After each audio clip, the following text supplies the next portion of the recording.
Welcome back to the Untangled podcast, where we explore how plausible an obscure alternative reality really is. Today, we're warming up our jet engines, stepping into the cockpit, and taking aim at uncovering the truth about the greatest interceptor that Canada never made, the Avro Arrow. In the late 1950s, Avro Canada developed the fastest interceptor the world had ever seen. However, just before the program was finished, the Canadian government scrapped the plane. Why was this? What were the reasons behind its cancellation? And how would Canada be different if the Avro Arrow was actually built? Join us today as we take a supersonic trip into this topic. Oh, and also please like and subscribe. Only 10% of listeners subscribe to our accounts. This is an easy way to support us. Thanks for listening.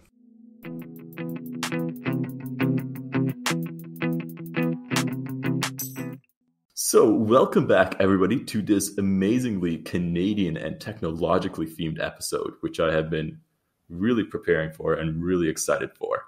I'm joined today by two survivors of different catastrophes. Do you guys want to introduce yourself? Han, do you want to go first, as always? Hi, guys. I'm still here, sort of. For anyone who's in Europe, you might have noticed that we've had two storms in like 2 or 3 days. And the one was so heavy that it kind of blew off half my roof. And the roof has been pouring out. It's been pouring out of the roof ever since. So I've been kind of busy changing all the pots and pans that I've put under the leaks all weekend. So it's been a trip. It's been a wild ride, but I'm still here. Yeah, good to hear. I mean, at least didn't sink like the Titanic, you know? Not yet. The roof can still collapse. It can still happen. It might happen any second now. So if you hear a big rumbling noise, that's what happened. We'll just continue on and pretend nothing happened. So if he cuts out, that's what happened. Apparently my influence is that limited that it doesn't really matter anyway. So. No, you're crucial. You're the tension that keeps people listening. Like, sure. Until they don't hear your voice, they don't know if you survived or not, right? That's quite the hook. I'll just shut up halfway through and keep them guessing. Yeah, maybe. We'll see. Wow. I'm also joined today by my friend Drake. Tell us about your catastrophe, Drake, and tell us about yourself. Who are you? Hi, I'm Drake. I use he, him pronouns. I'm a software developer in Ottawa. I personally don't think my catastrophe was near as bad as Han's, but I've been living in downtown Ottawa with the president of my condo board likes to call them the Flu Trucks Clan, as they've invaded and occupied our downtown and basically blocked anyone from moving about, harassed residents, and forced all the businesses nearby to close. So, yeah. It's been a fun about 4 weeks, but they're gone now. Thank you, police. It's kind of ironic that they call themselves the Freedom Brigade or whatever it was, and they kind of restrict people's freedom by blocking everything. Yep. We'll just leave it there. Don't get too political, is what I say. But then again, I don't know if that's a political statement. Now, if you want to do the political stuff, please refer back to Simon's previous podcast called Canadian Elections Untangled, was it? Untangling Canadian Elections. Untangling. 2021. There you go. Right? There you go. Yeah, you'll also catch Drake on a few episodes there. We did a really cool overview of like the Green Party and how it completely collapsed and why it basically doesn't exist anymore beyond Elizabeth May, who never seems to not survive. So, I didn't know you guys had Green Parties in North America anyway. Never did get to that electoral reform episode, eh, Simon? Is that still on the back burner? I mean, we're mimicking the real progress of electoral reform here. Electoral reform, the greatest conspiracy ever. That'd be an enticing one, but that'll be the last episode. Keep tuned. Could be anyone. Yeah, but today we're not going to be talking about electoral reform. We're going to be talking more about a technological revolution. And I'm gonna butter up our conversation today here. I'm gonna ask Han and Drake the same question. And Han is an ignorant European, that's how we call them in North America, who knows nothing about Canadian history. Han, without revealing the topic of this episode, tell me, what's the greatest Canadian invention? Well, that's a really good question. The cliche answer would be maple syrup, I guess. I literally don't know anything else that comes from Canada. As a Canadian yourself, Drake, is that not kind of insulting? No, I think that's just a stereotype. I'd have to say it's got to be either the telephone, which if I'm not screwing up, Alexander Graham Bell was a Canadian, and I'm pretty sure it was invented in Canada, and that's why we have Bell as one of our internet providers, or are the Butter Tart, actually, which originates near my hometown of Barrie. Was invented there, and every year there's a Butter Tart festival. That's a lot of fun. We've also invented less scrupulous edible stuff.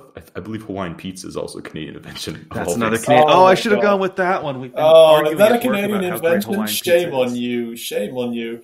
Anyway, sorry to burst your bubble. Alexander Graham Bell was actually Scottish, and he moved from Canada to the US, so he was not really Canada. No, but it was invented while he was in Canada. Yeah, he was invented in Canada, and didn't he hold Canadian citizenship? Why did his telephone company become AT&T and not CT&T? Because Americans steal all great Canadian things, and that's going to be the theme of this episode. There you go.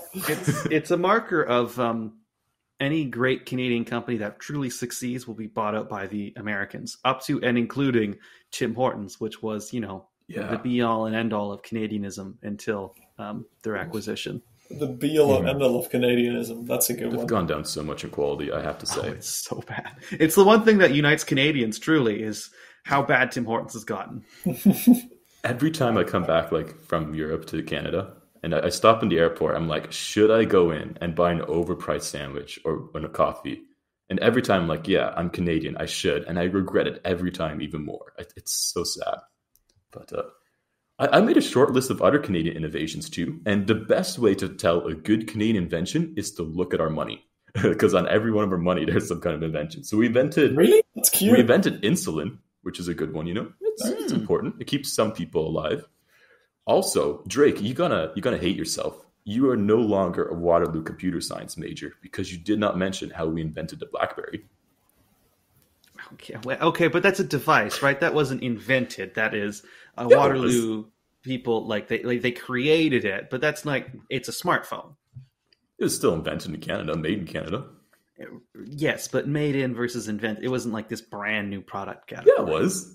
The guy, the Lazardus guy, Lazaridi. I thought it was Lazardus. Oh, man, my bad. Maybe I'm not a true Waterloo. Maybe I'm wrong too. I don't know.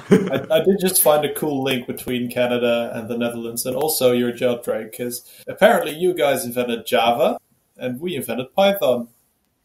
How about that?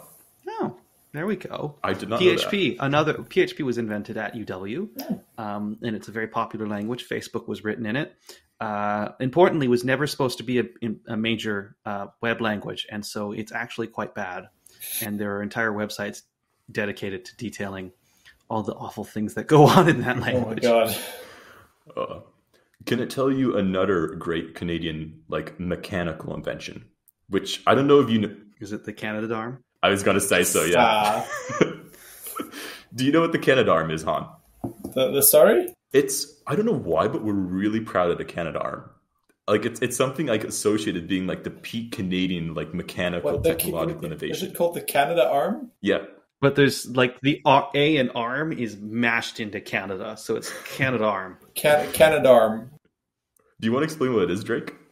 Yeah, it's the fancy arm on the International Space Station that was designed in Canada. And it says Canada on it.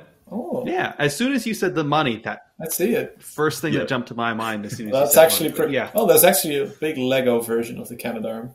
I don't know. It's just, to be honest, I like the Canadarm. It's cool, but it's really lame. And the fact that we point to that as our biggest technological achievement is so depressing. It's so depressing, and it's we have a big arm in space. It's but we could have gone to space. We could have flown higher. We could have flown faster. We could have flown better. Space. I mean, we just go to space in other countries' rockets. Yes, but we could have gone by ourselves. Do you know what I'm hinting here at, Drake? Do you know the conspiracy that I'm going towards? No, something to do with us going to space? So that it's part of it, actually. We'll get to that in the end.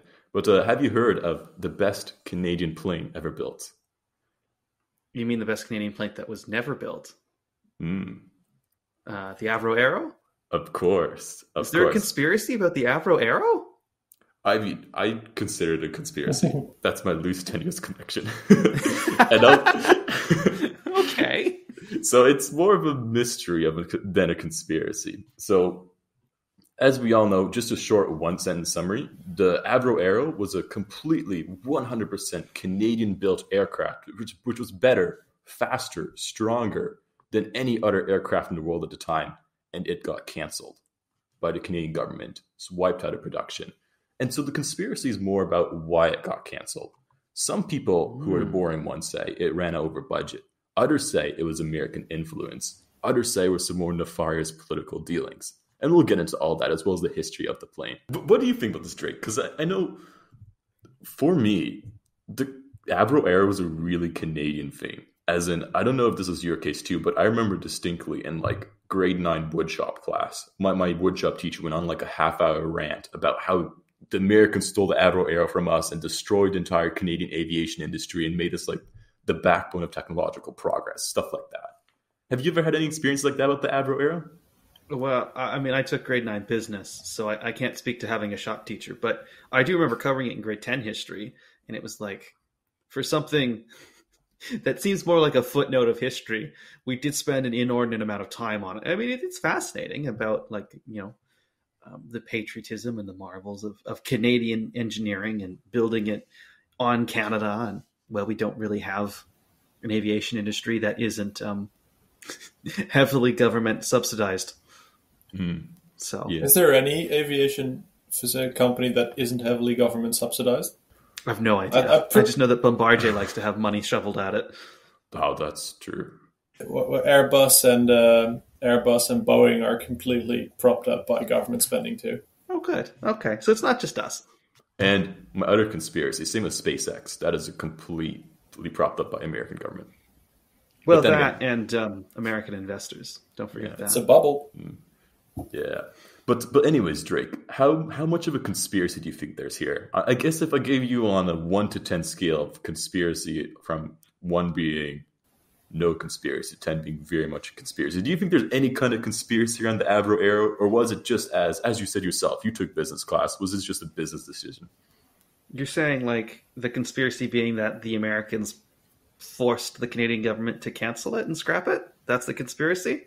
We'll go with that. There's a few different avenues. To the listeners listening, we'll be talking about all the different aspects about the plane, the history, and then eventually why it got shut down and the undue American influence, which I claim that there is and wholeheartedly believe. I mean, okay. So if I remember back to grade 10 history and what happened, I don't know. Like the Americans definitely, like, it's just they were pressuring Diefenbaker's government. That's just, that's fact. So 3? 4? Okay. Well, I'll be sure to change this by the end. And I do think I will. I say this at every episode, but I do think I'll change you guys a lot on this one. Where do you stand numerically on, just to get on the table as well? Well, I mean, I wouldn't be surprised if they did something like that, because this was 50s McCarthyism America. I think it was 50s, right? 60s, right? Was it? Late 50s. Late 50s, yeah. So this was like a US that had been gripped by McCarthyism for a bit and was still completely in the middle of like a very hot part of the Cold War, very early on in the Cold War. So I feel like it wouldn't be completely out of the realm of possibility. So I'll give it a 4. That's still low for you. Come on. I will change. I honestly think I'm at like an 8 or a 9 on this one. Like, not playing a character. Maybe I've been looking into this too much. I feel like we've been. I feel like you're sliding, Simon. At some point, we're going to have to take a break from conspiracy podcasts because you're just going to turn into a cook. I will. For anybody interested in this, there's some great documentaries on this. I'll throw a few links in the description. But like, there's a 3-hour long like a CBC miniseries they made in 1997, which is great about the history of this. So if you're at all interested in, please go check out that stuff because it really made me a bit more maniacal than I should be. But let's get into, first off, how we're going to structure this episode. We're going to firstly look at the history of Avro Arrow, how it was built, why it was built. Then after we look at why it was built, we'll look into it being canceled, and then we'll move on to why it was canceled. And we'll go over 3 distinct conspiracies surrounding its cancellation, and then some other cool factoids around just the Avro company and their going-ons. So it's a bit more a historical glance back, as well as proving that the Americans once again screwed over their poor, northernly friendly neighbor. So let's start at the beginning. of the great Canadian aviation history. Do you know anything about Canadian planes, Canadian history, either of you? No. The Avro Arrow. Canada's actually had somewhat of a vivid history with aircraft. So it really picked up around World War II, where Britain outsourced a number of shadow factories to to Australia and Canada. And Canada was especially keen to pick up on this.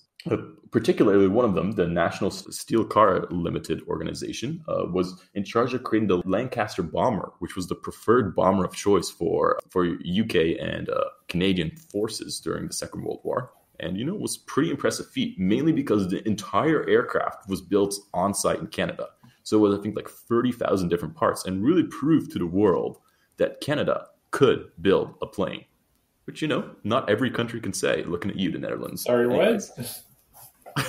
We're just busy making cheese. We don't care about your stupid-ass airplanes. But if cheese could fly... We make cheese too. Yeah, but not as good as ours. Yeah. So post-World War II, there were a few forces within the Canadian government who were like, we should create a national airplane industry or aircraft industry, which I think personally is a nice idea. It's the hallmark of any civilized nation to be up in the sky.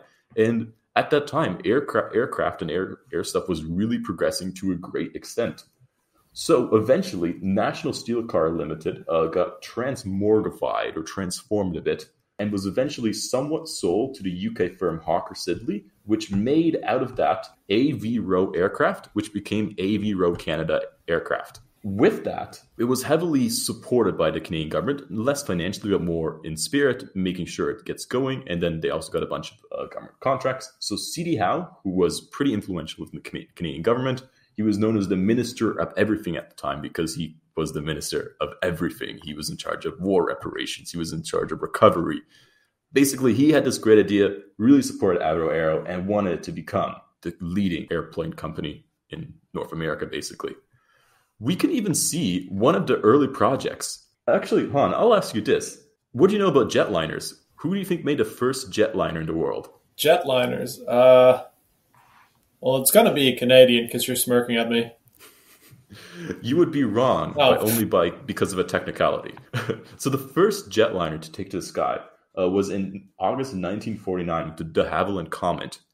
9 days later, the Avro C-102 jetliner took to the sky and was actually the second jet aircraft in the world. The reason it was 9 days later was probably because of weather, is what I will say, being somewhat patriotic. But it's still pretty cool that Canada was the second country in the world to create a jet aircraft. Are you not proud, Drake, at this historic moment? Yes, I'm very proud. But eventually this plane was cancelled because they shifted focus towards more military prototypes because of the Korean War. So war ruins everything. Or Canada. This is why we can't have nice things. Ever the bridesmaid, never the bride. Wow. That is actually very apt for Canadian history, I think, that statement. However, Avro Canada was not done. Next, they made the CF-100. This was the first Canadian aircraft and to be the only Canadian-made aircraft. Do you know what it was called, Han? Or Drake, do you want to take a guess as well? It's called the CF-100, but it had a name as well. Think of the most Canadian-sounding name. Oh, I was just going to say the CF-100. I don't know. Is it something to do with geese or beavers? More Canadian than that. The maple syrup covered Mountie? Like, what are you looking for? I'm so sorry we're bombing you? It was literally called the CF-100 Canuck. Oh, okay. Which objectively isn't the greatest name for an airplane, but I mean, we'll take it. The only Canadian-made airplane ever put into production because the Avro Arrow obviously came afterwards. It actually served in the Canadian Armed Forces until 1981, this old clunky piece of metal, which says a lot about the Canadian Armed Forces. Han, this is one for you. Guess the only other country to buy these planes. It's going to be us, isn't it? No, It's more inferior than that. It's even more? Belgium. Yeah, it was. Oh, yeah. Only Belgians and Canadians bought this plane. The only country that literally are they even allowed to have a military? I'm pretty sure Belgium doesn't have a military. Like, isn't that? I mean, they bought these warplanes for something. Like, they might have just put them in a museum. That was for the birthday party. Okay, don't ask questions. Yeah, but these were affectionately known as clunk or the lead sled because they were not very maneuverable. They were called clunk. Well, the clunk noise became because apparently when it took off, it made a clunking noise, which I don't think is the thing you want to hear from an aircraft. But I guess they rolled with it until 1981 of all time. It's like the chitty chitty bang bang of airplanes. Sure. Drake, I wanted to take a break here real quick and be like, beyond these planes, do you know the other famous Canadian planes? Bush planes? No, the snowbirds. Oh, yes. Do you want to explain what the snowbirds are? Oh, I don't think I'm gonna do it very well. They fly jet planes and often show up to like various festivities to fly in formations, and I don't actually know if they have ever actually like do military deployments or whatnot. But all of my wait. Or are you talking about snowbirds in terms of the people who go to Florida? I'm sorry, I'm confused myself. No, like the snowbird, like just jet program. Are these, like their little jets. Are those like the guys that go over like the Grand Prix or something and do a Canadian flag? Yeah, exactly. Like they did some flights during COVID. I remember being at my parents' place in Colborne, Ontario, population 2,000, and being like, there's the snowbirds flying in formation around Canada to like cheer people on to stay home. Or did they have like a little banner behind every airplane? So like, sorry to bother you. Please stay inside. Thank you. I did you know actually they're not jet planes or like they're not fighter planes? They're literally training planes. They look really terrible when you see them up close. They only look good in the sky. But I don't know. It's kind of pathetic that that's our most known aerial stunt, except for the Canuck, I guess. But given that, CD Howe was like, yo, we have the Canuck. We need to start thinking about the next plane for Canada. The Canuck's not the greatest thing in the world. We can do better. So Avro underwent some changes. They appointed Crawford Gordon, who was a former he was a former employee who worked under CD Howe in the Ministry of Everything. He was known as a very resilient guy, got things done, very resourcefully minded. He was appointed president of Avro Arrow, and he immediately set out to, transform the company. By the way, best random fact ever, his mother survived the sinking of the Titanic. Oh, wow. Wow. I saw that on one website, and I was like, that is impressive. Yeah, he was born like 2 years afterwards, so he was not actually on the Titanic in any material or womb-like sense. But anyways, in a few years, Avro Arrow became one of the top 100 companies in the world, number 3 company in Canada, and with over 15,000 employees, and rapidly changing the world. Before we get to the Avro Arrow, we got to talk a bit about why the Avro Arrow was needed. Do you want to explain a bit what's on the screen, Han? So we see a map of Northern America, and there's a big old circle above the North Pole, and then a bunch of planes and stripes. So I'm guessing it's a flight map sort of thing. Yeah, so what you have to know about North American defense in the 1950s is that, first off, Canada didn't matter. It was all about America. And secondly, Russia could fly planes over Canada to bomb America. So the Americans had a great idea of why not put early warning lines in Canada and station planes and stuff in Canada to shoot down these bombers over Canada before they reach us. They don't care if they destroy Canada, just to protect America. So basically that was the entire idea. The entire continental defense in the 50s relied upon Canada being outfitted to see bomber planes incoming from Russia, and then certain defense mechanisms being alerted and shooting them down. The Canadian government was like, well, we don't want to just be another, American puppet. We also want a hand in this. We want to have some planes to like run these down, shoot them down ourselves. And, Canada was an interesting place to be because these planes would have to be able to work in the Arctic. They would have to be really fast because the Russians were developing a new type of bomber. They have to be supersonic. They would have to outpace anything else in the world. And they have to be really easily to be fixed because, Canada, you can land anywhere. So Canada approached a bunch of companies with their requirements, thinking we'll build our own plane to contribute to our own defense. And everybody turned them down. They all said, it couldn't be done. You're looking for a plane that's too fast, too durable, can't be done. Old Crawford Gordon at Avro Arrow pulled up and was like, hey, yo, we can do it for you. We'll build the Avro Arrow. Does that not fill you with patriotic pride? I mean, I don't entirely agree with your history about NORAD and the fact that I mean, I feel like we were a little bit closer to being equal partners than you let on, but I don't think yes. so. Maybe that's again, my the patriotism from Canadian. Once again, maybe the bridesmaid and the bride kind of thing when it came to the Cold War. You know, I'd at least like to think we were made of honor on that one. No, but the full point of NORAD is, you know where the distant early warning line is, right? It's like in Arctic Canada, right? That provides America about 10 to 20 minutes warning to shoot down those jets. There is no such warning line for Canada. So if they were targeting Toronto, there would be no warning to be able to have enough time to shoot down. All the defenses in Canada were simply to protect continental America. Right. However, like Toronto, like 50% of the Canadian population, or maybe it's 80, something, an obscene amount of the population lives on the border, right? Yeah. So we still benefited a lot from that warning.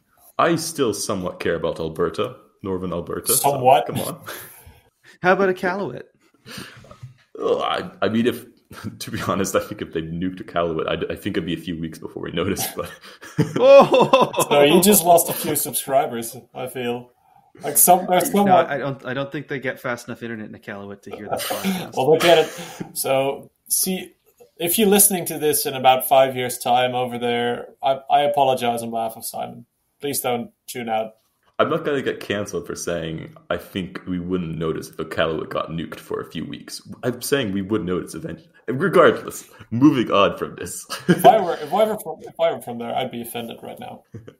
Yeah. So the Avro Arrow, unlike any plane in the world before its time, it was built with a delta wing design to facilitate supersonic flight. It had a top projected speed of Mach 2.0, but could theoretically go much faster. This was by far the fastest plane in the world at the time, according to those designs. It had many numerous innovations, including an air conditioning system, the first of its kind to keep itself cold during supersonic times. It had an ICBM computer-controlled navigation system, as well as an armament system. It had a really interesting configuration in its bay, where it could swap out weapon systems within 10 minutes in basically any conditions to be outloaded with a bunch of different kind of weapons. It could fly higher than any other plane in the world at the time as well. And it was built out of a bunch of interesting new materials, titanium, carbon fiber, that kind of stuff. Basically, nothing like it else that exists in the world. Canadians today still say that it would probably still be serving in the Canadian Armed Forces today if it was around. I think that's more an indictment of our failure at military procurement in this country than anything else. It would be comfortably serving as the best plane now, but okay, yes, maybe, yeah. But I mean, I just want to say, from everything you've just said, it sounds like if there was a door-to-door salesperson for this plane, and they're like, it's better in every single conceivable way, you'd probably be like, that's too good to be true, you know. It was though. I'm not disagreeing. I'm just saying, like, to an outsider, it'd be like, it can fly higher, faster. It's got all these. It was a massive innovation, but for the time, it was so innovative. It's like, wow. And it was built only by Canadians in Canada. Damn right. Yeah, you can even see the little maple leaf right there. It's on the wing. Doesn't that fill you with red and white pride? Yeah, exactly. Well, it's surrounded by a blue circle. Yeah, I don't know what that's about. Now it looks way too much like the Winnipeg Jets logo, which does not fill me with pride. But now I'm losing more subscribers because of that. But regardless. Is this the episode where we get Simon cancelled? Well, not in the Avro Arrow episode. Please don't. Now that's going to happen, and at some point he's going to say something about one group of people again, and then you're going to get angry. Remember when you hated all the French? I'm going to keep bringing that up. Well, nobody got mad at me for that. I'm just saying. I don't think a lot of French people listen to this podcast, to be honest. Now you're just being mean to the French here. I think they're a very vibrant part of our listening population. Regardless, this plane was not all greatness. There were a lot of struggles to be overcome in its production. It was one of the first supersonic fighter jets anyways, but the Canadians overcame them all with Herculean strength and proportion. So one of the early issues was that they had designed this plane to have a Rolls-Royce type engines. However, the engines they wanted to use got canceled about a year after they wanted to procure them. So the Canadians actually were like, we're not going to buy second alternatives. We're going to make our own engines for this plane as well, which was almost unheard of at the time too. So they developed their own Orendo Iroquois engines, keeping in line with the Canadian theme. They call it the Iroquois engines, which anyways, these engines were some of the most advanced in the world as well, could really propel it up to that Mach 2.0 plus speed, much better than anything else. And several other countries were really interested in the technology behind these engines at the time. The weapon systems were also an issue because we were going to arm it with, I think, American missiles or bombardments, but that program, the Americans canceled, so we bought that program too and overtook it. So this entire plane would be entirely body, airframe, all Canadian, engines, all Canadian, armaments, all Canadian. It's so amazing. And plus, you have to admit, Han, this is the most beautiful jet you've ever seen. I mean, how many jets have you seen total? Not a lot, but I've definitely seen some private jets that are way prettier. You can't say that. Have you ever seen a stealth bomber? Stealth bombers aren't attractive, though. And they're just they're also not considered jets, are they? Like this is an interceptor class aircraft. It is. I don't know a lot about aircraft. I just googled jets, and I'm just getting pictures from NBA. I think. Is that Tom Brady's team? You getting pictures? I don't know. I don't want to think about this. This is too North American for me. Anyways, its first test flight or first official unveiling to the public happened on October 4th, 1957. To great fanfare, I think 14,000 people showed up to the Milton, Ontario plant where it was made and produced. Han, does the date October 4th, 1957 remind you of anything? It reminds me of, again, the bad luck of Canadians. And the fact that just before that, something else happened, which was way more interesting. What was that? That is subjective. But... Was it, though? Yeah, so on the same day as the Avro Arrow being unveiled, which should have been the top headline around the world, the Russians managed to launch Sputnik 1 into space, which dominated all the headlines. And even more bad luck is the Russians launching Sputnik into space was not just Sputnik. It was hooked onto an intercontinental missile prototype. So now, the day the interceptor that Canada was building to shoot down their bombers was unveiled, they officially transitioned into the nuclear missile age, which does not spell very good futures for this Avro Arrow. However, ignoring that big PR nightmare, there were some other cool things that happened. Before the program was eventually canceled, they had 5 working test lanes. They flew them combined 66 times, almost no issues. And I'm not even being a door-to-door salesman when saying this. These planes were spectacularly performative. They responded. They were some of the best planes people had ever flew. All the test pilots were like, I love this thing. It's amazing. Had a great reputation. And on the first real flight where they let the throttle loose, test pilot Janusz Zurovsky, apologies if I butchered his name, he broke on that one flight, the first flight, he broke 4 speed records. And it officially became the world's fastest jet. And that record stood for over a year. So, pretty cool. Pretty cool. However, the skies were not all clear and cloudy ahead. Or no, we're not all clear and blue. The skies are not blue and clear ahead. That's a terrible... That's horrible. Maybe you should have gone with, but gray storms were ahead for the Avro Arrow. Dark times ahead. I'll keep that. Little did these optimistic Canadians know that they were flying right into the heart of a cyclone that would swallow them whole. It should have been like a blizzard. Blizzard. Fair enough. Yeah, I guess you get that. So we are one day too late in recording this podcast. Today is February 21st when we're recording this. On February 20th, 1959. It's known as the Black Friday of the Canadian aviation industry because that is the day that the Diefenbaker government officially canceled the Avro Arrow program. We're going to get into the reasons in a little second, but I want to wrap up the Avro Arrow timeline real quick before we move on. So Diefenbaker said he based it on a thorough examination of threats and defensive measures and the cost of defensive systems. And the Avro Arrow program was running over budget by quite a bit. We'll talk about that in a second too. And so he decided those get the axe and we're replacing them with some American weapon systems instead to keep our continent safe. 14,500 Avro employees lost their jobs 15,000 other employees who were in the supply chain for these planes also lost their jobs. And even more sad, and this breaks my soul, this picture I have up here is of the Avro Arrows being dismantled and destroyed. So following the order that the program was canceled, they also issued a separate order to destroy all existing models, documents, aircrafts, engines, technical details of these planes and wiped them from the earth. And yeah, that happened. What were the airplanes worth when they scrapped them, Simon? Do you remember? I do not, but I will dispute it. They scrapped the airplanes. They just took them apart and sold them to a junkyard for the equivalent's worth of like 6,000 Canadian.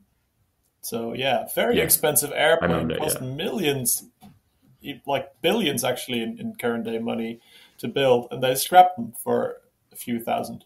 Didn't they first try and like get other countries interested in the Arrow? They tried to like shop it around and no one was willing to buy, and then they scrapped it all? The program was canceled after there was like an insufficient amount of people looking to buy and stuff like that. So they were looking to sell them before it was canceled, but eventually they were like, well, nothing's going to happen, or is there? But they had buyers for 60 or so Iroquois engines in the French government or for the French defense. But that deal, the French removed it or said, no, we're not doing it after the Avro Arrow program got canceled. And they saw how that happened. We'll talk a bit more about why these planes might have been unattractive to certain people. And I mean, especially like people like American planes, and Americans hated this because it wasn't American, is what I say. So that's your little conspiracy, isn't it? Yeah. I could also say, scrapping what was a $200-300 million plane program for $6,000, typical conservative fiscal policies, right, Drake? Hey, I thought you like to portray yourself as this perfect neutral centrist, Simon. I'm surprised at these digs at the conservative. I feel as if I must remain nonpartisan in the face of this. If the Liberals were in power, or the NDP, or the Green, heaven forbid, during the time this happened, I would have said the same thing, because... Oh, I know. Well, that's the thing, though, is that, if I remember correctly, wasn't this program started under the Saint Laurent Liberals? It was. Started the funding of the Arrow. So had Diefenbaker not won, it might not have been canceled. Mm-hmm. On the other side, to play devil's advocate, Saint Laurent himself did look into canceling the program, too, because it was running a bit heavily. However, ultimately that decision fell onto Diefenbaker, who for once in his life decided upon something and canceled the program. Which we'll talk more about coming for Diefenbaker. I have to say, just to put this little caveat out here, I know Han is looking around in confusion because he doesn't know who Diefenbaker is, but Diefenbaker is the video. Okay, but Diefenbaker is probably my least favorite Canadian Prime Minister. Really? And it's nothing to do with his political affiliation. It's just, I do not like him. You just don't like the guy. You don't like his face. You don't like the cut of his jib. I'll show a picture in a second. Maybe you'll agree or disagree. But that might be just look at bullying. His face. Look at him. He's repulsive. I did go that far. That's comedy is what I say. So you dislike him more than Arthur Meehan, who was prime minister for 3 months? Yeah, I think I do. Honestly. Wow. I don't like Arthur Meehan either, but Diefenbaker he just strikes me as a person who I could not get along with if he was in the same room with me. That's fair. I mean, JFK famously didn't like Diefenbaker either, so... We'll get into that. We're gonna... Spicy. Yes, it's turning into just a character assassination of this Diefenbaker character, isn't it? Okay, that's why I'm putting the caveat out there, because I may be slightly biased into not liking Diefenbaker, but it is somewhat justified. Regardless. Does he have a lot of fanboys in Canada, or are we going to get trolled now by the Diefenbaker fan club? Have you ever met a Diefenbaker fanboy, Drake? Please answer honestly. I would say in die-hard circles, Diefenbaker is a very, very well-respected prime minister, in part for ending the dynasty of the Liberals that had gone on for decades. And so they were, I would say, rightfully outraged when the Trudeau government stripped Diefenbaker's name off of a scholarship or something that Harper had set up. So I don't know. But you're right. A regular casual conservative is not going to be let me tell you why Diefenbaker is the best goddamn thing that ever happened to Canada. Yeah, and he did deliver the Conservatives their greatest ever electoral victory, which is also painful to my heart because I would somewhat consider Saint Laurent my favorite prime minister. So this is doubly painful to me. Regardless, to finish up this really quick section, Avro Canada dissolved in 1962 and never reached its peaks again. Okay, so we've looked a bit about the history of Avro Canada and somewhat delved into the character assassination of Diefenbaker, which is the subplot to this episode. But let's move into the explanations for why the Avro Arrow was cancelled. So we'll have three main explanations, and we'll just run through them separately, and then we'll kind of like look and rate them, I guess, about how much we believe this was maybe actually the case. So to really quickly, the first explanation would be it's too expensive and it was obsolete. The second explanation is Diefenbaker. I told you this isn't. I feel like this is turning into that bit from Fairly Odd Parents. It's like Diefenbaker shakes fist angrily at camera. It's a good name for that, though. You have to admit. He is I will talk about his name too. I have some of my notes. I prepared for this. I don't like his face. I don't like his name. Simon, you're really coming for this man. He's been dead like 40 years, hasn't he? Is he even buried in Canada? Or was that the other guy? He's that was Bennett I'm thinking of, right? Bennett didn't get buried in Canada. He's buried at like on a university campus or something outside of a library that houses his writings. Like, yeah.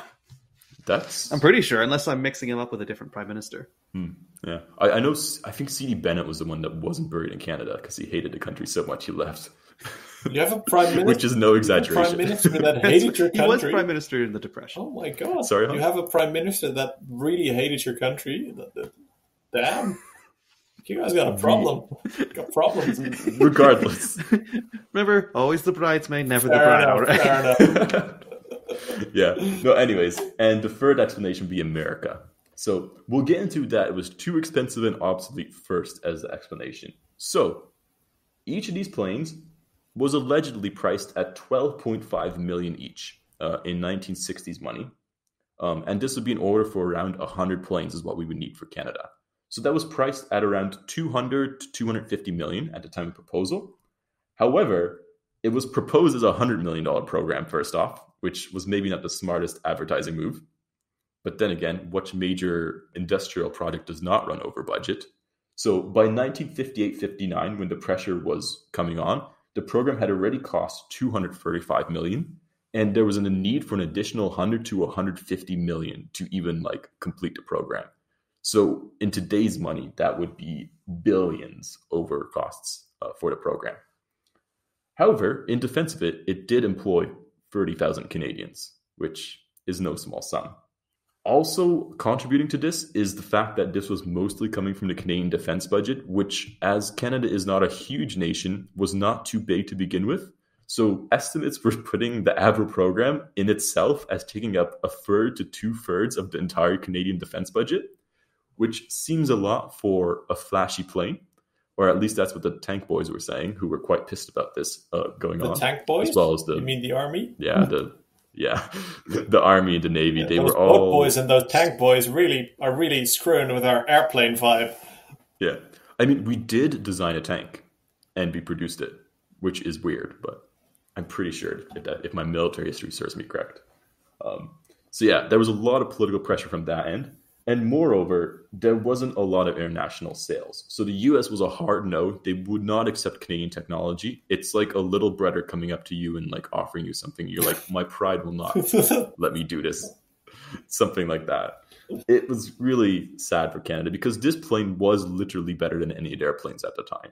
And a lot of American allies were also hesitant to jump aboard the project if America was denying it so hard. So there was very little international sales. The British did have somewhat of an interest, but their interest was very big after the program was canceled and just wanted to buy everything from Canada, which is kind of insulting. The Iroquois engines were a bit better received, but when the Avro Arrow got canceled, people thought maybe also these engines would get canceled, which was true, and all interest welled up for that. So there was no good sales. But some people also blamed the government for not lobbying hard enough to actually sell these planes because, you know, Diefenbaker can't get them to do anything, right? But yeah. Just remember, we're still getting to the part where Simon explains why he hates Diefenbaker so much. Sure. And the last, obsolete part is, as you were mentioning, Sputnik 1 got launched, and it was launched on the ICBM, which marked the incoming of the ICBM age, where bombers were no longer needed. So if you're making a really expensive interceptor to intercept bombers which weren't flying, what's the point, right? Because the interceptor can't shoot down a missile. So people argued, why are you dumping all this money on a plane which, it's the spirit of Canadian, technological achievement, but it doesn't really do anything strategically. So yeah. How much do we buy this argument of being too expensive and obsolete? I kind of buy that argument. I just calculated. So do you know how much that would be in present day Canadian dollars, Simon? That 250 million. I mean, Canadian dollars are worth nothing to begin with. But so how much do you think it would be? Just a guess.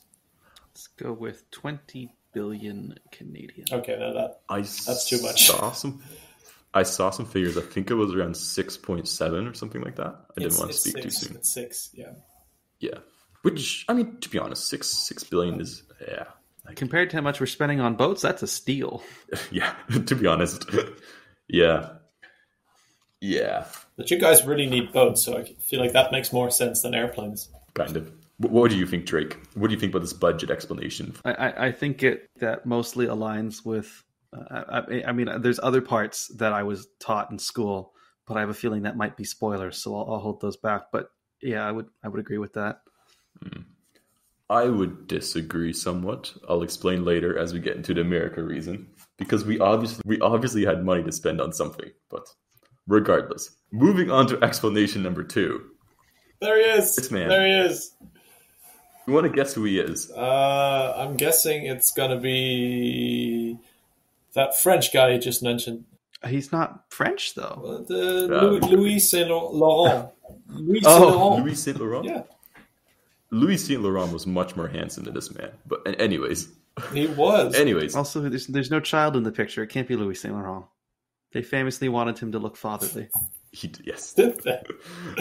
Anyways, this man is John D. Diefenbaker, forever immortalized by his gravenly owl-like looks. He does look like an owl. It looks like an old, wrinkly version of Nixon. Like Nixon. Can we? Nixon's Canadian cousin. Can we pause here, Han? Sorry? And just say, based on this picture, do you understand Simon's loathing of this man yet? I don't know. Not necessarily. I feel like, Simon, did you maybe have like a really strict headmaster that kind of looked like this guy, and now you're internalizing your anger towards that person in this president that's been dead for how long? Prime Minister, but okay. No, I just no. Look at his hairstyle. It's so weird. What do you mean? He has hair that's going white. What is wrong with or is white? It's a very normal hairstyle. It's just that he has different coloring in his hair. His lips are so authoritative. Whatever. Regardless, you've got issues, man.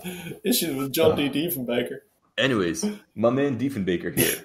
He was born in Ontario, but he moved to Saskatchewan at an early age, which is never good for a child's development. But regardless, he grew up for the rest of his life around Saskatchewan. How many Canadian subgroups have we pissed off in the last half hour? Oh, don't worry, there's not very many people in Saskatchewan anyway. I'm tactically choosing my targets here. Anyway, yeah, he became a lawyer there of all careers. That's of course what he would choose. And he served in a small town, Saskatchewan. He, very old school, conservative, traditional guy. Never drank, never smoked, no fun in the household. That's the kind of man he was. He ended up becoming a conservative politician, and somehow, to a lot of the Canadian surprise, he was elected eventually into the leader of the Conservative Party, and then was elected with the largest electoral victory ever for the Conservative Party in 1957, mainly because the Canadian public was growing, for some reason, not very happy with Louis Saint Laurent, mainly based on out-of-control liberal spending, which is something we've heard a lot recently, too, in more recent elections. But that's an argument as old as time. They say that here, too. Every time a left politician does anything, it's like they're spending money like it's water. Yeah. I will be nice to the guy. He did a few good things in his life, or in his tenure as Prime Minister. First off, he introduced Canada's first Bill of Rights, which Some could also place most responsibility on the legal system for doing that, but it is attributed to Diefenbaker. He also gave First Nations the right to vote, which I think is actually a good thing. I think the one thing I like the most about him, he was very stringently and openly anti-apartheid to the South African government, which is also a rarity in those days. And he got Canada to join NORAD, although that was less his decision, but him being forced to making that decision by his commanders. Legends are, I think he didn't even realize or was told that we joined NORAD until the day after. I don't know if you can confirm this, Drake, but I heard a rumor that this is the case. You're shaking your head no. Okay. However, any other good things I missed, Drake, about his tenure? Well, I just wanted to throw out the joke about the Canadian Bill of Rights was that because Canada's a quagmire of jurisdictional issues, it was great for anybody who lived in Canada but didn't live in a province, which is to say no one, because it was just a regular federal piece of legislation that anyone could repeal or change and didn't have much enforcement with the provinces. So there's your nerdy little extra tidbit. He also had the Diefenbaker build near Ottawa. Diefenbaker? So if the capital was ever nuked, Diefenbaker and cabinet and whatnot would be taken to the Diefenbaker, as it was dubbed, to be secured, and so that they could continue to run the Canadian government during a nuclear war. Sorry, this guy's got a bunker called the Diefenbaker. He didn't name it that, to be clear. This guy is straight out of Fairly Odd Parents or some kind of kids cartoon. I'm going to retreat to my Diefenbaker. To be honest, this is a true fact, though. I can 100% confirm this. He hated his last name. He was very self-conscious about his name Diefenbaker because, and I can't exactly quote, but he thought it sounded too German, and he thought that would ruin his chances of ever having a good career or a good, even a good career as a lawyer. However, the funny thing is, it doesn't sound that German. Only when you say, I hate my name because it sounds German, is when people think it starts sounding a bit German. It does sound pretty German. What else could it be? But not German enough for you to be like, my life is ruined because of my name, Diefenbaker. Well, it's a pretty funny name. People have. But I mean, this is the 50s, right after World War II. Yeah. Yeah, but This is true. I mean, that was a weird the city of Kitchener renamed itself from Berlin. So let's take a real quick look, a quick meander over the bad things that Diefenbaker may have done, or the things I've lumped into the bad category. And I'm being not too harsh on him here. So first off, he was known for being extremely indecisive. All of his policy advisors, basically, if you put a decision in front of Diefenbaker, he'll say two things, switch around for a few months, be forced to make a decision, revert back on it, and then do the opposite thing. And that would take place over the course of 2 years. He was known for doing this. I don't like indecisive people. That's the thing. I feel attacked. I feel attacked here. Well, Tauruses aren't known for being indecisive, which is why I got you on this podcast.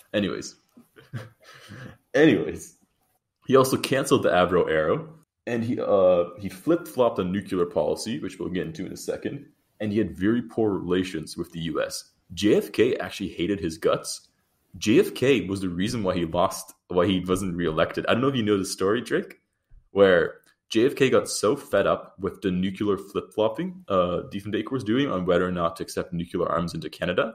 JFK submitted an op-ed into the New York Times, basically roasting the Diefenbaker government, which caused a crisis in the House and led to him being removed, and then a new election coming forward, which then led to, I believe it was McKinley or Mackenzie Pearson. Pearson, yes. Mackenzie King was preceded Louis Saint Laurent. I was just going to say, I'm pretty sure, didn't JFK, one of his political staffers went and volunteered on Pearson's campaign twice or something like that? Yeah, stuff like that. I think that was the case too, yeah. JFK hated this man. And I think JFK, he literally published an op-ed ripping apart Diefenbaker for being just a little indecisive guy who doesn't do it. I'm just Googling some reasons. Apparently they had a mutual spat because apparently Diefenbaker is really sensitive about his name, as you mentioned. And I told you that. You laughed at me. Kennedy called him Diefenbaker at their first meeting, and that really stung. And then apparently they went to Ottawa. They went to a French-speaking part of Canada. And then Apparently they'd agreed not to speak French, and then Kennedy tried to speak some French, and Diefenbaker couldn't, and then he felt really embarrassed. You just called him Diefenbaker again. Han, what are you doing? What? Do you know he'd be more offended by you calling him Diefenbaker once than whatever I've said throughout the entire... but I'm from Europe. I speak German. I'm allowed to do this. Yeah, exactly. He wanted Nixon to beat JFK in that election. So your comment about him looking like the Canadian Nixon cousin, there's some legs to that. That's another topic for another conspiracy. There's another conspiracy. But going back to this conspiracy, there's a reason I bring up Diefenbaker beyond the fact he canceled the program.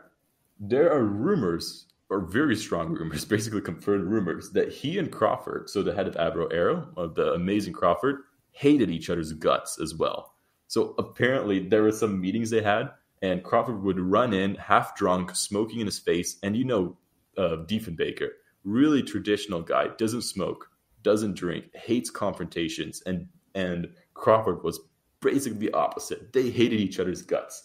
When the plane got canceled, Crawford went into the intercom in the AV plant and went on this tirade, like yelling and like screaming at the Ottawa government for doing this, and like Diefenbaker, stuff like that. And there's one historian, Jack Gronetstein. I don't know if you know him, Drake. I don't rate him much as a historian because I don't really agree with some of his perspectives on Canadian stuff. But regardless, I'm not going to attack other historians here. But he's very well known as a historian. He wrote a great book on the Canadian prime ministers, which I would recommend. But regardless, he actually claims that the Avro Arrow program was partially canceled just to spite Crawford by Diefenbaker. So yeah, that's basically the full reason for mentioning this. There's a legitimate reasoning for thinking that program was canceled just to spite Crawford by this malicious man we know as Diefenbaker. He's apparently very boring as well, I just read. So what do we think about this? Is reason 2 for the program being canceled just being Diefenbaker? Is that a good enough of a conspiratorial reason? Don't think so. Oh, well. I'm sorry, I'm not convinced. It's also less of a conspiracy, more of like a really dude kind of moment. Like, you're going to cancel the program just because somebody stepped on your dick? Really? But that seems like a Diefenbaker kind of move to do. Right, so let me reframe that. If Diefenbaker is really the guy you think he is, like you're making him out to be, then I think it's plausible, but I'm not sure. I feel like you're really got a problem with Diefenbaker on a personal level. Well, he's not haunted my dreams yet, so maybe one day. Tonight, he's just gonna pop up in your dreams, slap you around, like throw some airplanes at you. And he canceled Avro Arrow. Anyways, we'll move on to reason number 3, or conspiracy number 3 behind Avro Arrow being canceled. And this one involves minimal references to Diefenbaker. This one is simply America and all their interests and jealousy of the Canadian program. So basically, there are a bunch of sub-reasons why America might have caused or probably caused the death of the Avro Arrow program, or could be attributed to causing the death of the Avro Arrow program. So the first reason is somewhat financial. So America was like, if Canada makes their own jet, we get less money because they're not buying jets off us. And as we've established, these jet programs and fighter-interceptor programs are quite expensive, and America would like to see money come their way, even if it's from the poor brotherly Canada up north. So what their solution was, or what they proposed as an alternative to the Avro Arrow program, was the Beaumark missile program. So the Beaumark missiles were supersonic, long-range, surface-to-air missiles with a small nuclear warhead in the tip. So these would shoot down the bombers coming over Canada. So it's actually kind of funny because they had nukes in them, but nuclear-tipped. But regardless, I just feel like it always felt like it seemed like a bit of an overkill to do a nuclear-tipped missile at a bomber, but apparently there are strategic reasons for it. However, there are several issues with the Beaumark program from Canada's perspective. First off, it's still expensive. People say it's half the price of the Avro Arrow program. However, it would still cost around $200 million at a time, which, I mean, if you already invested so much into Avro Arrow, why not just continue going would be my logic. Sunk cost fallacy, Simon. Sunk cost fallacy. I refuse to comment on that point. But yes, that could be one pushback to that claim. Secondly, nuclear weapons have had a really weird history in Canada, and especially during that time, there was an extremely, extremely vivid debate going on whether or not Canada should allow any type of nuclear weapons even close to Canadian soil. And that was an extremely hot button issue for Diefenbaker that plagued him throughout his entire tenure as Prime Minister of Canada. So just mentioning even nuclear-tipped missiles like the Beaumark missiles into Canada was extremely toxic politically. And thirdly, and I think this is a very funny reason itself, these Beaumark missiles couldn't actually protect Canada. So as we were talking earlier about the dual line just giving enough advance warning for America to protect itself, it was the same deal with the Beaumark missiles. There wouldn't be enough time for them to react any bombers or planes targeting Canadian targets. Instead, they could only protect planes coming for American targets. And when they were shot down, these nuclear miniature explosions would happen over Canadian aerospace. That is what I was thinking just now. If you shoot down a nuclear missile, something's still going to happen, and that's going to happen like right above Canada somewhere. Exactly. It's such like a... It's like, why would you want that to happen to your country? And it seems so idiotic. However, eventually, Canada did receive Beaumark missiles. So what people theorize happened, and is fairly... It's less of a theory, but more of a very credible hypothesis, is that the US met up with Diefenbaker and sat down with him and told him, if you don't buy these missiles from us and put them in Canada, we're going to put these missiles off the coast of southern Ontario ourselves to protect ourselves instead of in the Canadian north. And half of your electorate is in southern Ontario, and having missiles basically in their backyard is going to be such a harder sell than having them up north where nobody cares. And so Canada got the Beaumark missile program, which ended up being dismantled, I think, 5 years later when Pearson came into power. Well, this says that Pearson accepted Pearson was for having them armed with nukes, and won the 1963 he said election. He was for having them, but also for getting rid of them as quick as possible. Oh, okay. A bit of a strange standpoint. Yeah, so it was a really weird political thing where Pearson was like, we're in these agreements with America right now.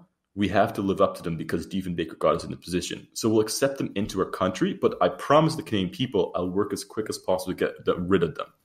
He actually didn't manage to get rid of them, I think, during his tenure, but 72. Yes, apparently. That was under Pierre Trudeau. And fun fact to all of our listeners, Canada officially became the first country to denuclearize in the world. Oh, wow. Go us. Really? Yeah, under Pierre Trudeau. He made a big speech claiming that. But and here we have all that uranium just sitting around. Could have been the world's greatest arms dealer. I mean, we still somewhat are with that. Hey, we only sell weapons to people who will commit human rights abuses with them, okay? That's the country policy. Well, I feel like that's a thing that everybody does. Everyone who sells weapons sells them to people who eventually shoot like good people with them. Yeah. Oh, well. Anyways, that's the sad story of the Beaumark missile program. There are more reasons why America was perhaps a bit interested in getting the Avro Arrow canceled, just compounding on this. Have you guys heard this nifty thing that doesn't exist called a U-2 spy plane? No. This was a high-altitude, very quick plane that America allegedly never developed, which they totally did develop, which flew very high and took pictures of stuff. They attested in many UN meetings that they did not possess any high-altitude reconnaissance capabilities. However, everybody knew it was kind of true, and that history kind of showed it was true too. The thing, though, is the only thing that could actually catch up and prove that this thing existed was an airplane with the power and speed and altitude things that the Avro Arrow had. So if the Avro Arrow is actually built, they could theoretically prove and expose the U-2 spy plane program to the world, which is kind of funny. So there was legitimate security concerns from the CIA and the US presidency about not getting the Avro Arrow into air because of their own spy program. My third reason is simply US jealousy, because, you don't want Canada developing the power to do it. Of all places, Canada. Yeah. And my fourth reason is simply that America benefited disproportionately the greatest from the cancellation of the Avro Arrow program. So in 1961, it turned out that the Beaumark missiles were cool, but we still need some kind of jet to do things for us. So we set out to buy some jets, despite having canceled the Avro Arrow program. And in 1961, we bought 64 used, and I quote, used Voodoo fighters from America. And it cost us $260 million, which is more than the price it would have to continue with the Avro Arrow program, which is just sad when you put it like that. In 1997, when some of the more attention was being re-put onto the Avro Arrow program, the best plane flying at the time in the Canadian Air Force was an American-built F-18 fighter jet, which specs were less than the Avro Arrow. And moreover, deepening this conspiracy, America also benefited disproportionately from the brain drain that occurred from Canadian scientists leaving the area. So I think over 40 top technical engineers left for America and other great manufacturing places, and also a ton of like lower workers who were no longer had a job in Milton when it closed down.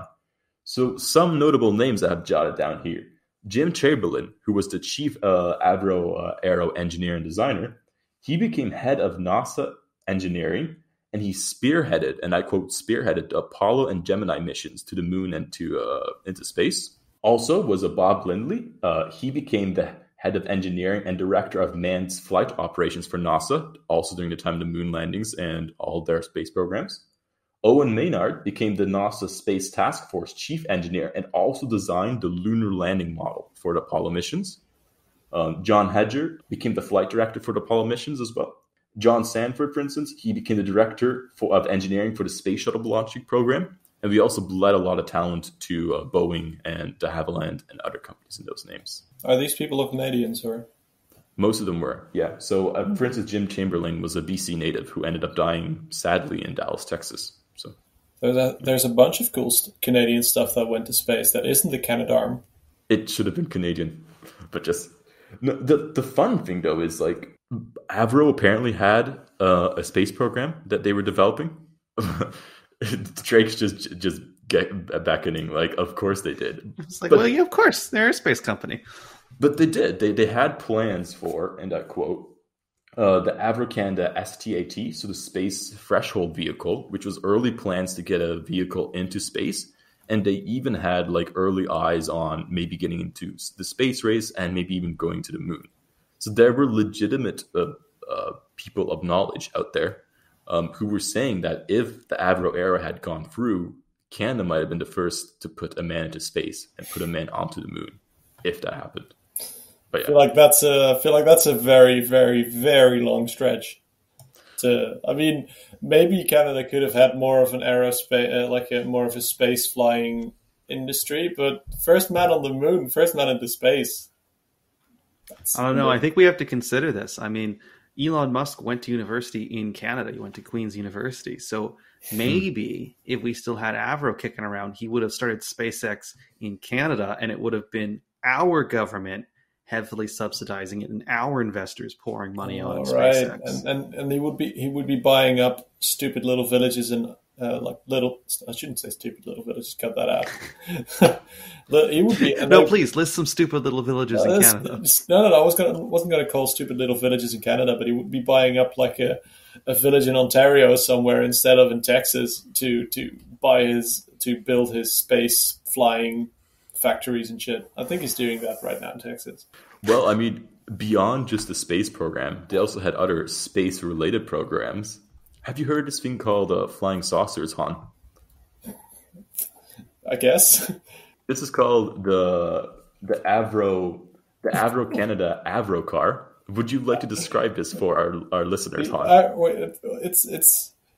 It looks like a frisbee disc with a little ventilator on the middle, and it's got U.S. Air Force on it. So yeah, so Avro Canada was contracted in 1958 to 59 to develop a flying saucer concept vehicle for the American Army. This would be built in Canada and would be known as the Avro Canada Avro car. It could transport 2 soldiers across any type of terrain, and it basically was like a UFO. It hovered and stuff. It's pretty cool. So this is Ross. Why there's so many UFO sightings in the US? They were actually building the things. Maybe, but this was Canadian built, and it was the Canadians building. It was the Canadians in Roswell. Yeah. It was all the Canadians. I think they also had plans to build, I think, was like a maglev train or something around Toronto, which would have been really cool. Ooh. See, now I'm invested. If you said we could have had high-speed rail in Canada, now I'm angry. Yeah. You guys could have been like an actual first world country. That's rich coming from you. Sorry, I had to go there. Wow. I will inform you, only 1 in 10 Canadians ever gets attacked by a polar bear, so it's not that bad. Exactly. The polar bear, but are we? How about the rest of the bears? I feel like that's gonna be quite a big number. Yeah, whatever. Moving on. Yeah. So, what do we think about this American influence? Do we think the Americans had anything to do with this whatsoever, or is that just a big conspiracy? I mean, they quite plainly had a lot to do with it. I don't know. America is a very important Canadian ally, but they're not our friend, and that's an important distinction. They have different interests. They don't go to sleep at night thinking, what's the best thing I can do tomorrow morning for my main man, Canada? We've got a lot of like alignment strategically in trade. We're next door. We're good allies. But I can just imagine the president waking up and being like, what am I going to do for Canada today? What can I do for Canada? What can I do for Canada that'll put a smile on Diefenbaker's face? I want to make Diefenbaker turn in his grave and smile at him. What do you think, Han? Do you think the American connection is anything more than tenuous? Well, like I said, I think it's plausible just because the US did so much shady shit in like that time space. And when it came to security issues in the Cold War, there really isn't much they wouldn't do. So in that sense, maybe, but I don't know. It's not. I don't feel like it's all been concocted up somewhere in like a shady back room or something to like screw over the Canadians. Well, before we give our final thoughts, I want to wrap this story up with, a nicer bow, a nicer ending than we have here. So there is some hope for the Avro Arrow.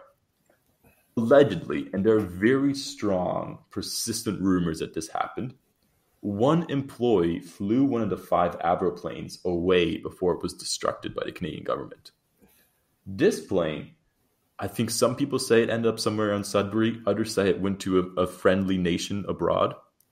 Not America, but somewhere else. Over here. Yeah, maybe. But allegedly, the culprit, some people say, was Air Marshal W.A. Curtis, who had knowledge of how to fly the plane. And he was asked in an interview in 1968 if he did steal an Avro Arrow. And he said, quote, "I don't want to answer that," unquote. End of quote. Wow, that feels like a very easy no that you could just give. Exactly. Being so coy about it makes me think there's something there. And there's a lot of eyewitness testimony of people being like, yeah, I saw an Avro Arrow take off the day they were supposed to be destructed. So is it just somewhere, like, did it just settle on the black market, and is some rich guy just chilling with an old decommissioned Canadian airplane in his backyard? So that's pretty cool. I feel like there's one, like, X-Wing Dagobah style, just somewhere in Sudbury, like in one of the Great Lakes. But, maybe you can lift it out there somewhere at some point. Yeah. Adding more fuel to this fire, as one news article put it, in 2011, no joke, on the English eBay, an Avro Arrow ejection seat went up for sale. And this was proven to be a legitimate Avro Arrow ejector seat. So some speculate that perhaps this Avro Arrow made it all the way across the pond to England, where it was met with friendly hands and apparently lost an ejector seat. Friendly hands and not Diefenbaker's hands. Yes. Yeah, Diefenbaker wouldn't want to be happy if he heard about that, I think. Oof. No. And I will say, there's one more happy note, and this is perhaps one of the cool things, or one of the best things under Harper-era defense policy, or I guess any modern prime minister defense policy. In 2012, they were talking about buying the F-35s, which is still a great struggle for the Canadians. But anyways, proposed as an alternative to F-35s was to rebuild the Avro Arrow jet.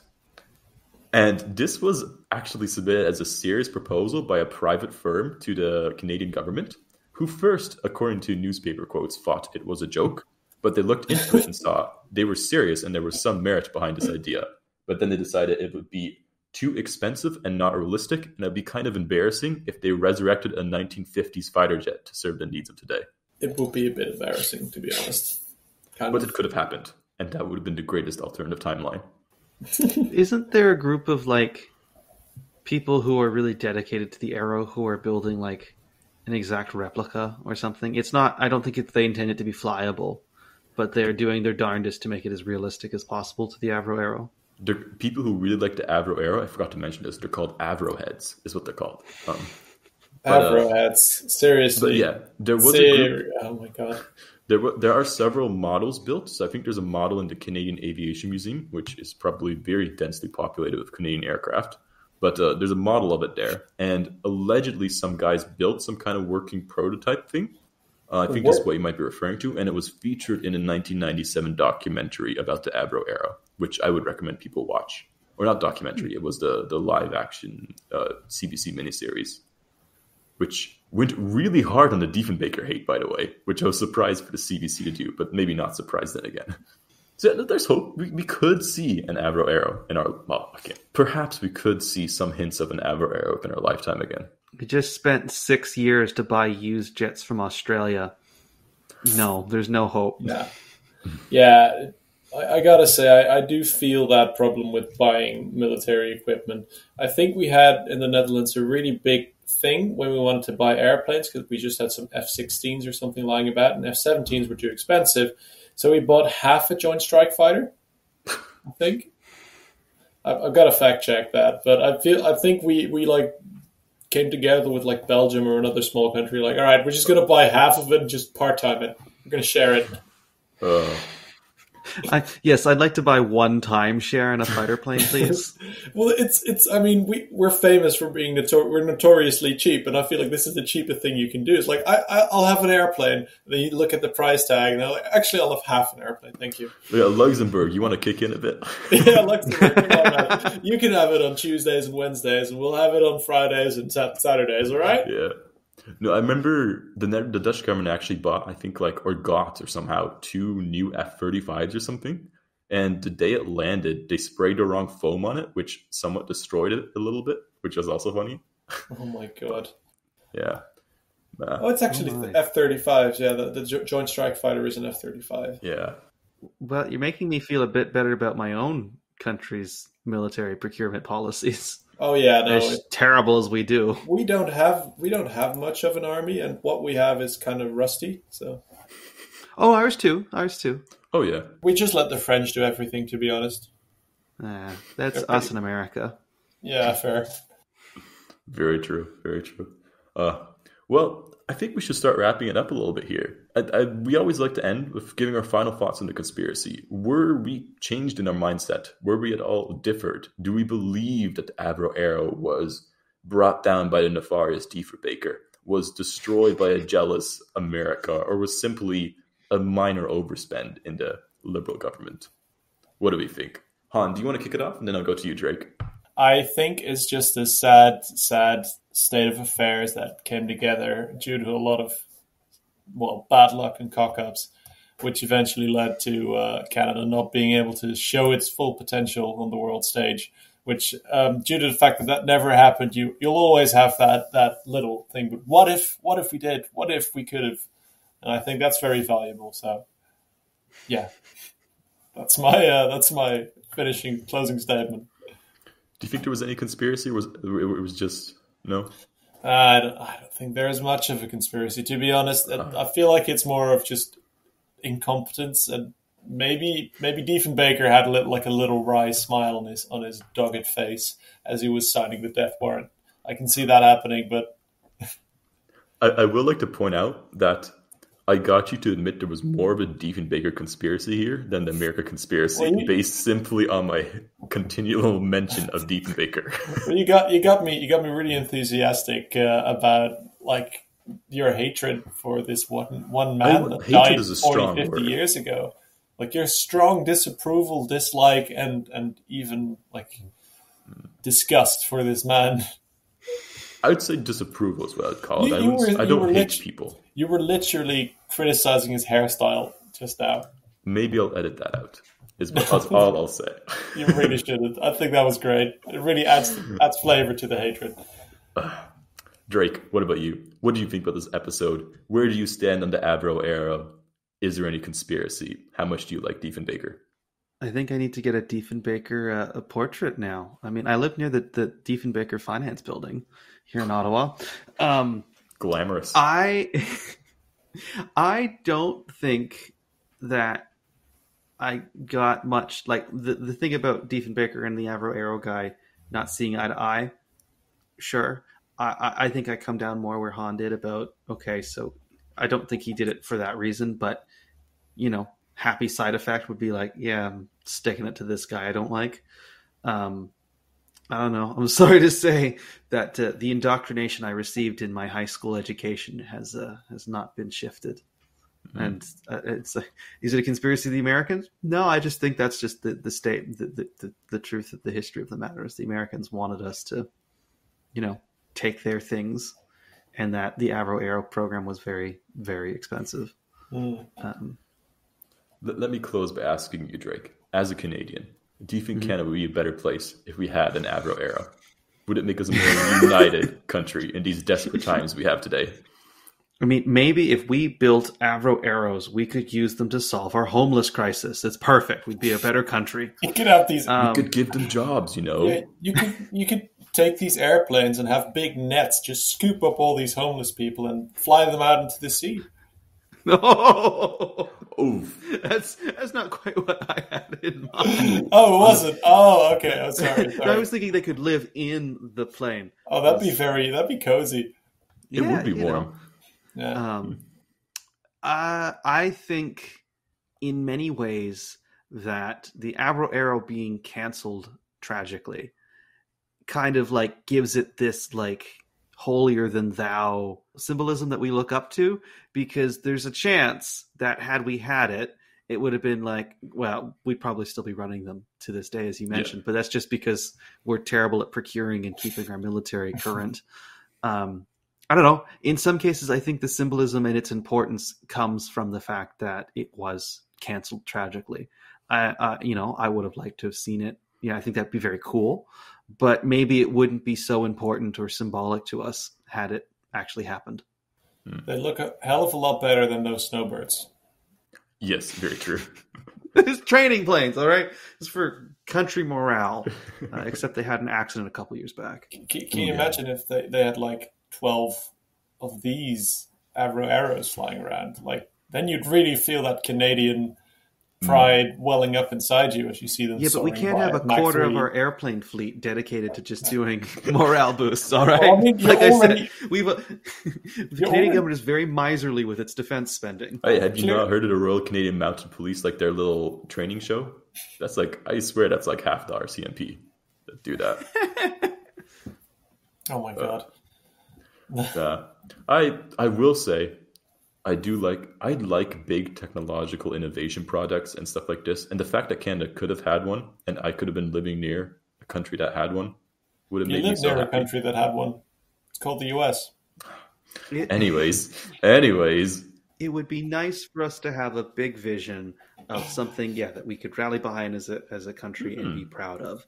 I think, without getting too political, that is something that, you know, it's a project to nation build behind, and we've been bereft of nation building from pretty much all levels of government for a decade or longer. So, it would be nice if we could have some big, ambitious project to work towards as a country. And all I'll say, it's a hell of a lot sexier than the Canadarm.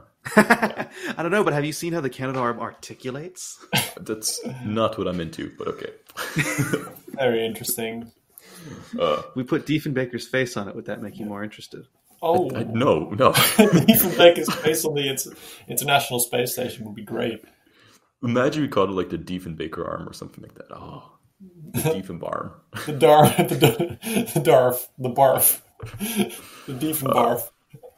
Anyways, before this gets any more derailed, thank you for coming on, Drake. I enjoyed having you on, and I've enjoyed trying to make you an Avro head. Maybe you'll get there one day, but enjoy the rest of your family day, and thanks for coming out. Yes. So Thank you for having me. Final words. Hail to the Dief. Keep the chief. Keep the chief. Hail to the Dief. That was his slogan. Then he lost. But yeah. Anyways, long live the Avro Arrow, and we'll see you all next week. Bye. See ya. Bye.